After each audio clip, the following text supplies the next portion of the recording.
मुझे ना बड़ी महंगी वाली चिंता हो रही है। हम सबको अस्पताल जाके बिंदिया भाभी को देखना चाहिए। हाँ हाँ बहन, तुम बिल्कुल ठीक बोल रही हो। चलो चलो। अरे रे रुको रुको रुको, कहीं जाने की जरूरत ना है। अरे भाई, मेरी बलदेव से बात हुई थी, उसने कहा है कि बिंदिया भाभी का ऑपरेशन चल रहा है और अंदर सिर्फ फैमिली वाले जा सकते हैं और किसी को अलाउड ही नहीं करते हो। लेकिन भाई साहब, अब हम लोग यहाँ ऐसे बैठे भी तो नहीं रह सकते ना। हाँ। तो ठीक है भाभी जी, लेकिन चौधरी साहब, वैसे क्या कहा डॉक्टर ने? कैसी तबीयत है बिंदिया बहन की? भाई चावला, मैंने ताऊ जी से बात करी थी, बता रहे थे कि चोट तो बहुत गहरी है, पर क्या होगा क्या नहीं होगा ये ऑपरेशन के बाद ही पता चलेगा। कुछ नहीं होगा बिंदिया बहन को, वाहिगुरु उसकी रक्षा करेगा। भाई साहब, आप लोग ना बिल्कुल चिंता मत कीजिए, हम मंदिर जाकर उनके लिए प्रार्थना करेंगे। हाँ, अब ईश्वर ही हमारी मदद कर सकते हैं। हाँ, हमें ईश्वर से प्रार्थना करनी चाहिए। हाँ भाई, हम सबको मिलके बिंदिया भाभी के लिए ईश्वर से प्रार्थना करनी चाहिए। चलो चलो चलो। चलो।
लाल लाइट बंद हो गई है, लगता है ऑपरेशन खत्म हो गया है। पापा जी 12 घंटे करीबन हो गए। डॉक्टर वैजी, हमारी बहन कैसी है? देखिए, मैं आपको झूठी उम्मीद नहीं दे सकता। चोट काफी गहरी और अंदरूनी है और ब्रेन में ब्लड क्लॉट हो गया था, इसके लिए ऑपरेशन करना पड़ा। अब हम पेशेंट को आईसीयू में शिफ्ट कर रहे हैं। अगर जल्दी ही उन्हें होश नहीं आया तो उनका बचना बहुत मुश्किल हो जाएगा।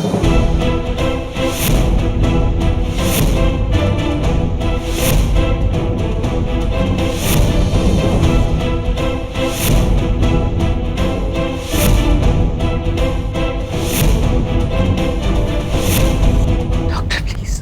देखिए डॉक्टर साहब, आपको जो भी जड़ी बूटी चाहिए, जो चाहिए, जहां से चाहिए हमें कहना, हम ले आएंगे आपके लिए, किंतु हमारी बहन को बचा लीजिएगा आप। देखिए, हम कोशिश कर सकते हैं, इससे ज्यादा कुछ नहीं कह सकते। भगवान से प्रार्थना कीजिए कि बिंदिया जी ठीक हो जाए। प्रभु। बिटिया, मम्मी, मम्मी, मम्मी आंखें खोलो प्लीज। बेटा आंखें खोलो, आंखें खोलो बेटा, तुम हमारी बिटिया हो ना। देखो तुम्हें कुछ नहीं होगा। माँ जी, संभालिए अपने आप को। नर्स, आईसीयू ले चलो।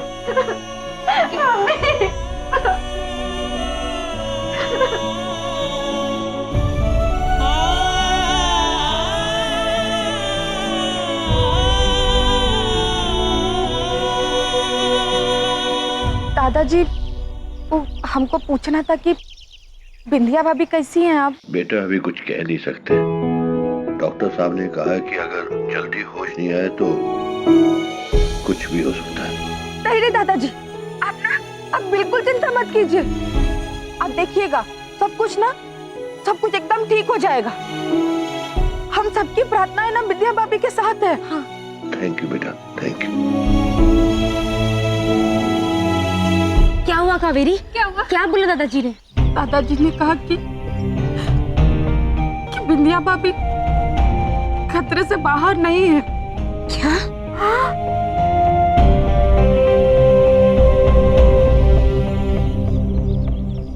हाथ में मोबाइल है, मोबाइल में पंचांग है, झूठ नहीं बोलेंगे। पूजा अर्चना के साथ साथ मुझे लगता है हमें दान पुण्य भी करना चाहिए। हो सकता है दान पुण्य करने से बिंदिया बहन के सेहत में सुधार आ जाए। हाँ, मैं सेठ जी से कहकर सारी मिठाइयाँ बिंदिया बहन के नाम पर देसी घी में बनाऊंगा और हम सब वो सारी मिठाइयाँ गरीबों में बांट देंगे। मैं भी अपनी दुकान से गेहूं, चावल, दालें वगैरह मैं सब गरीबों में दान करूंगा। मैं भी कंबल और कपड़े दे दूंगा। हाँ हाँ, तो चलो जी, बिना देरी किए हम भी बहन के नाम पर दान पुण्य करें। हाँ हाँ जल्दी चलो। चलो। अगर जल्दी ही उन्हें होश नहीं आया तो उनका बचना बहुत मुश्किल हो जाएगा। प्रभु। चित्रगुप्त जी। नारायण नारायण। प्रणाम महाराज। प्रणाम नारद जी। प्रणाम चित्रगुप्त जी। प्रणाम महाराज, आप तो स्वयं मृत्यु के देवता हैं, परंतु आज आप स्वयं इस घटना के आगे इतने विवश कैसे हो गए? क्यों महाराज? नारायण नारायण। नारद जी, हम मृत्यु के देवता अवश्य हैं, किंतु आज हम किसी के भाई हैं। जब बात अपने परिजनों पर आती है तो एक साधारण मनुष्य इतना लाचार महसूस करता है, ये हमें आज पता चला है। चित्रगुप्त जी, हम भीतर ही भीतर बिखर रहे हैं, टूट रहे हैं हम। प्रभु। हाँ चित्रगुप्त जी, ऐसी पीड़ा, ऐसी लाचारी, ऐसी बेबसी हमने आज से पहले कभी अनुभव नहीं की। ना तो हम जीवन दान दे सकते हैं और ना हम इस दुर्घटना का परिणाम जान सकते हैं। तो किस बात के देवता हुए हम? प्रभु आप उदास मत होइए, आपसे जितना बन सका आपने किया, लेकिन होनी को कौन टाल सकता है प्रभु? जी महाराज। नहीं नारद जी, चित्रगुप्त जी, हम हार नहीं मान सकते। कोई ना कोई रास्ता तो हमें अवश्य निकालना होगा। विंध्या बहन के साथ हम ऐसा नहीं होने देंगे। नारायण नारायण। महाराज, आप कितने दयालु हैं, कितने कृपालु हैं। आपके हृदय में कितना प्रेम है महाराज। अवश्य महाराज, मनुष्य जाति आपसे बहुत कुछ सीखेगी, परंतु हमें क्षमा कीजिए महाराज, हम आपके लिए कुछ भी नहीं कर सकते। और महाराज, आज हम भी बहुत भावुक हैं, इसलिए महाराज हम आपको उपहार स्वरूप ये पुष्प भेंट देना चाहते हैं।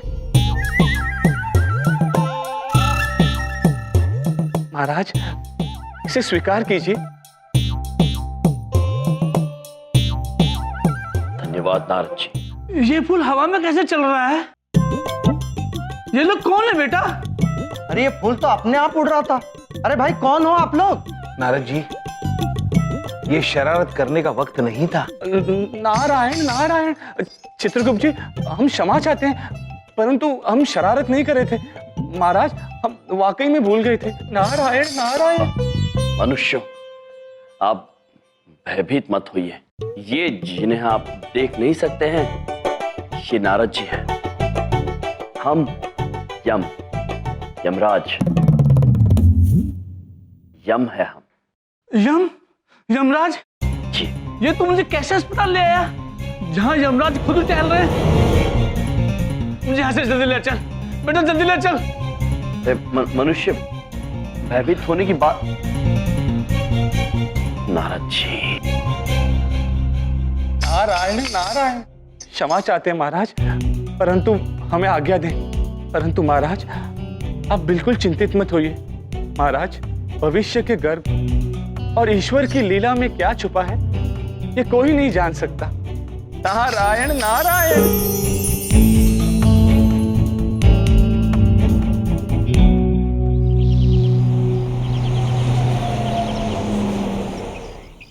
क्षमा कीजिए प्रभु, लेकिन काल चक्र के आगे पूरा ब्रह्मांड बेबस है। सबको अपनी करनी का यही भुगतान करना पड़ता है। हमारी बहन की यह अवस्था बचपन के उस एक दुर्घटना की वजह से हुई है। आप विधि का विधान और हमारा लिखा हुआ नहीं बदल सकते। यह होकर रहे, यह होकर रहे, यह होकर रहे। चित्रगुप्त जी, हम होनी को तो नहीं बदल सकते हैं, किंतु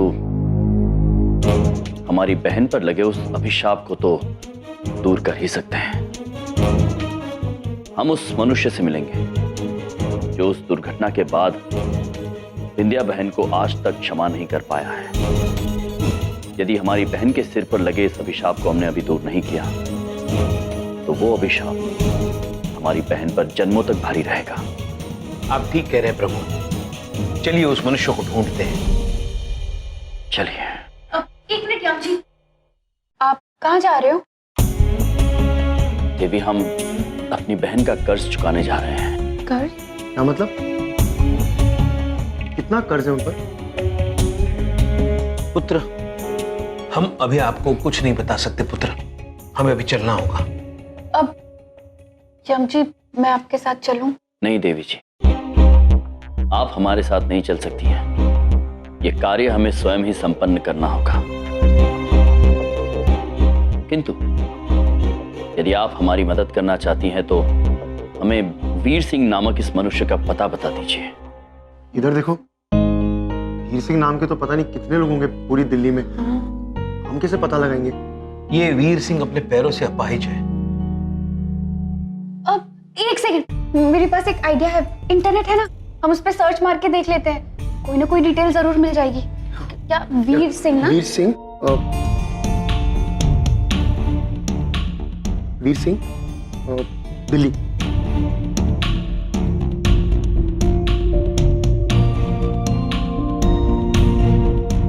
मिल गया। वीर सिंह नाम का आदमी जो अपाहिज है और उसकी किराने की दुकान है। हाँ, उनकी भी दुकान थी। तो फिर अवश्य ही होंगे। तो मैं एड्रेस लिख के दे देती हूँ आपको, ठीक है? इधर देखो, ये लो पेन। फिर से इधर देखो, ये लो पेपर।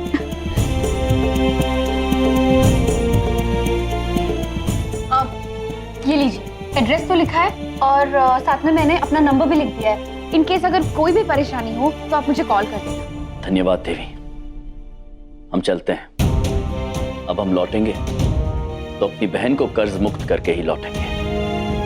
आप हमारी बहन का ध्यान रखिएगा। ठीक, चलते हैं। All the best.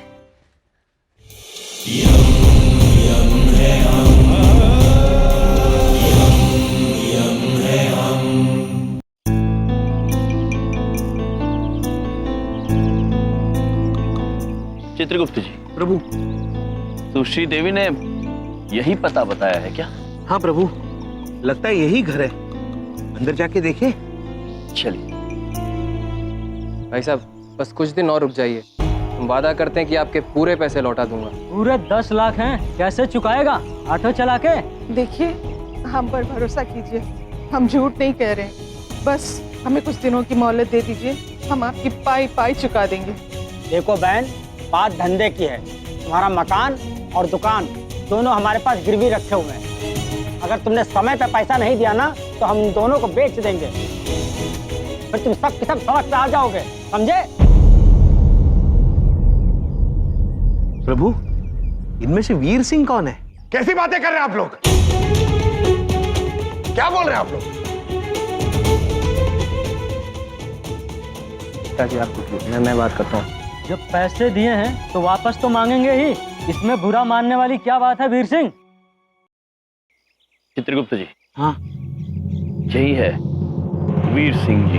जी प्रभु। देखो, दुकान गिरवी रखी है, कोई इज्जत नीलाम नहीं की है कि आ गए कीचड़ उछालने के लिए।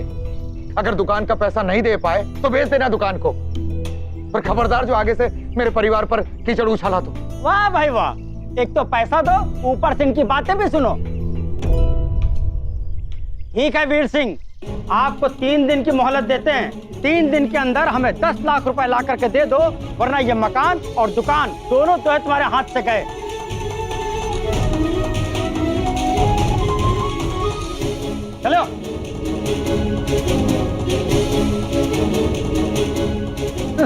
राम। टंकी बाज लगते हैं।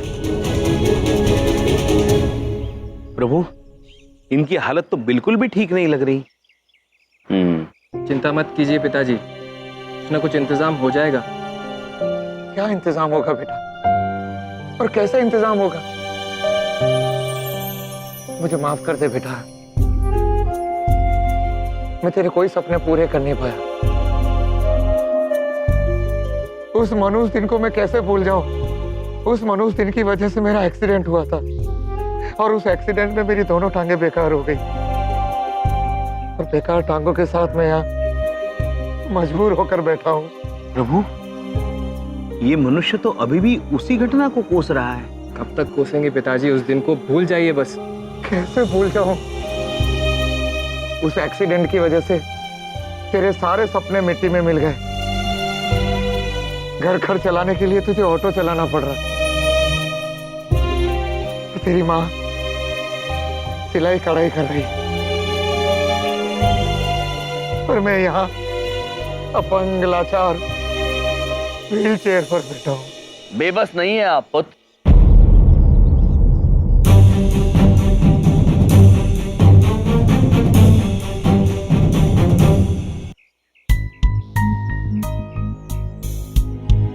आप भले ही खुद को बेबस समझे, किंतु आप में बहुत क्षमता है।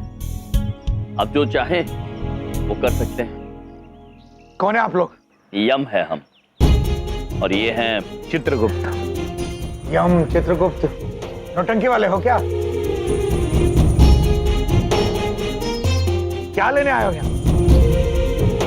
हम आपकी सेवा करने आए हैं।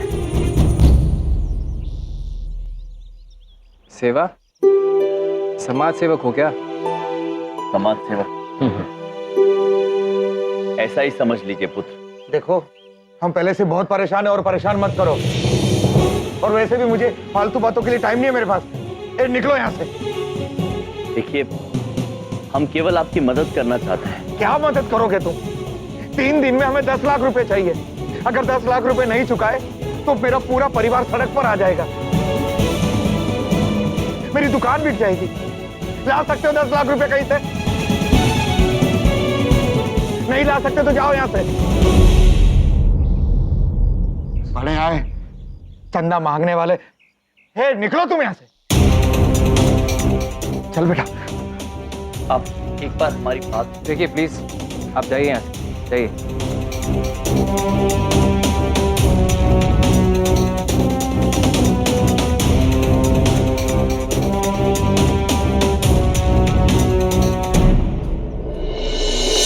प्रभु, वो मनुष्य खुद इतना मुसीबत में, वो हमारी बात कैसे समझ पाएगा?